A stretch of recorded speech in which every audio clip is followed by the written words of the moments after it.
안녕하십니까.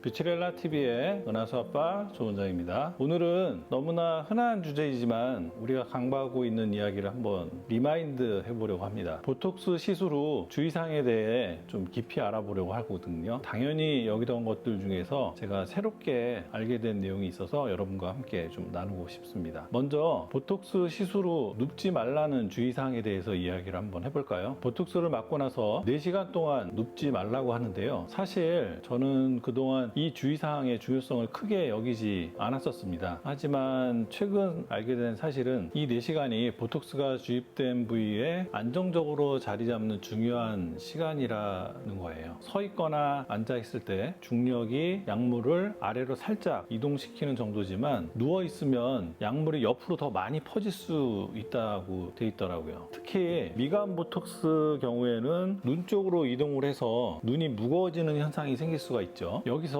궁금증이 생길 수가 있어요. 왜 하필 4시간일까? 이는 보톡스가 근육에 흡수가 되고 작용을 시작하기까지 약 3시간에서 4시간이 소요되기 때문이에요. 이 시간 동안 보톡스가 혈류나 림프 흐름에 의해서 이동하지 않도록 하는 것이 중요합니다. 열을 또 피해야 되는데 보톡스 시술 후 열을 내지 말라는 주의사항이 있죠. 그거에 대해서 한번 알아보도록 할게요. 보톡스는 열에 굉장히 민감해요. 단백질이기 때문에 그런데 45도에서 50도 사이에 단백질의 변성이 일어나게 되는데 이 온도에서 보톡스 단백질 구조가 손상이 돼서 기능을 잃을 수 있게 됩니다. 그래서 사우나나 찜질방, 뜨거운 목욕을 피하라고 하는 거예요. 사우나 온도가 40도에서 100도까지 올라가니까 보톡스 맞고 사우나 가는 거는 정말 자살행위라고 볼 수 있는 거죠. 여기서 재미있는 사실 하나 알려드리도록 할게요. 한국의 찜질방 온도를 제가 알아봤는데요. 불가마는 70도에서 100도 이상, 황토방은 40도에서 50도, 소금방은 40도에서 60도 정도라고 합니다. 보톡스의 변성 온도가 아까 45도 정도부터라고 했으니까 찜질방은 정말 조심해야 될 장소라는 거예요. 그러면 운동은 어떨까요? 우리가 고강도 운동을 하게 되면 체온이 38에서 39도까지 올라갈 수 있다고 되어 있습니다. 보톡스 변성 온도까지는 아니지만 이 온도가 계속 유지가 되면 영향을 미칠 수 있는 거죠. 여기서 고강도 운동이라고 하는 것은 사람의 최대 심박수의 70% 이상에서 수행되는 운동을 말을 합니다. 예를 들어서 나이가 30세이신 분이라면 133 bpm 이상의 심박수로 하는 운동이 고강도 운동이 되는 거죠. 달리기, 수영, 빠른 사이클링 이런 것들이 여기에 해당이 돼요. 그냥 설렁설렁 걷기 이런 거는 고강도 운동이 아닙니다. 그래서 저는 보톡스를 맞고 가벼운 산책 정도는 괜찮다고 말씀을 드리고 있어요. 산책은 고강도 운동에 해당하지 않으니까요. 이제 주의사항을 얼마나 오래 지켜야 될지에 대해서 한번 이야기를 해보도록 하겠습니다. 보통 48시간에서 일주일 정도를 권장을 하고 있습니다. 이것은 보톡스가 완전히 자리를 잡고 효과를 발휘하는 데까지 시간이 걸리기 때문인데요. 보톡스는 주입 후 몇 시간에서 며칠에 걸쳐 근육에 작용하기 시작을 하며 최대 효과는 주사 후에 일주일에서 2주 사이에 나타납니다. 즉 보톡스의 최종 효과는 주사 후 며칠 동안 천천히 나타나게 되는 거죠. 그래서 일부 전문가들은 48시간 동안 사우나와 같은 고온 환경을 피하는 것이 더 안전하다고 말하고 있고 또 다른 전문가들은 안전을 위해 최대 일주일 동안은 주의할 것을 권장을 하고 있어요. 특히 민감한 환자나 큰 주입 부위를 가진 경우에는 더욱 오랫동안 주의를 기울이는 것이 좋습니다. 이렇게 보톡스 시술 후 주의사항에 대해서 좀 깊이 알아봤는데요. 정리를 해보면 보톡스 시술 후에 적어도 4시간 동안은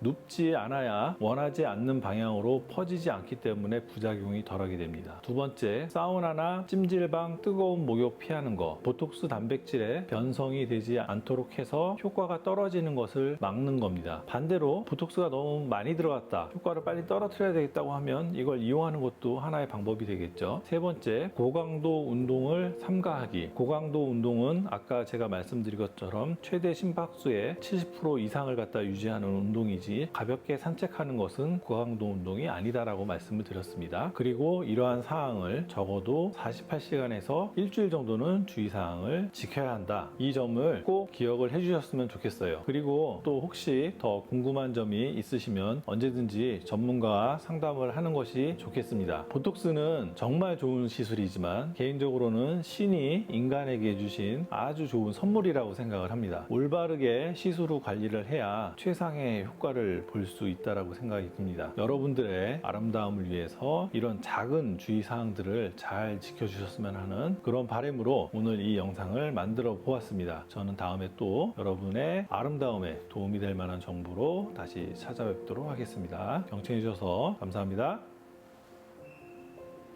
하나, 둘, 셋.